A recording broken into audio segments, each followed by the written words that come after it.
Session number 6, Motif Only. Our goal with this session will be to play everything we've learned so far. In the first 12 measures, we see all of the variations of our motif. Upside down, backwards, playing it on different degrees of the same scale, and playing it in different keys. To combine everything we've learned so far, you'll want to pay careful attention to fingering, especially with the inverted motif starting on A in measure 5.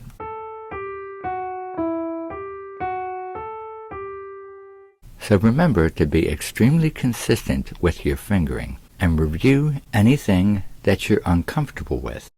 Okay, now it's time to put everything together. Let's practice measures 1 through 12, motif only. We'll add the missing notes as you play along. I'll count 4 and then go. Ready? 1, 2, 3, 4, go.